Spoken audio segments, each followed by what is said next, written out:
র্যাঙ্কিংয়ে বড় লাভ শান্ত ও নাহিদদের 2 ইনিংসে 188 রান করে।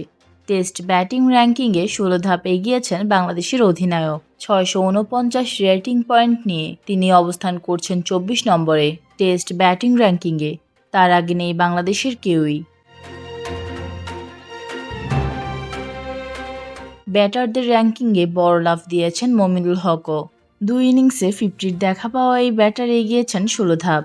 বর্তমানে তার অবস্থান 35 নম্বরে।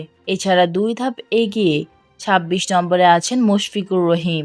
আর মাহমুদুল হাসান জয় 6 ধাপ, সাদমান ইসলাম 4 ধাপ ও মেহেদী হাসান মিরাজ 1 ধাপ পিছিয়েছেন। এদিকে বাংলাদেশের জয়ের বড় ভূমিকা রেখেছিলেন চতুর্থ ইনিংসে নাহিদ রানার নেওয়া ফাইফার। প্রথম বাংলাদেশি পেসার হিসেবে চতুর্থ ইনিংসে 5 উইকেট নিয়েছেন তিনি। টেস্ট বোলিং র্যাঙ্কিংয়ে এই তরুণ পেসার 5 ধাপ এগিয়েছেন। তার নম্বর এখন 64, আর তাইজুল 3 ধাপ এগিয়ে 13 নম্বরে উঠে এসেছেন।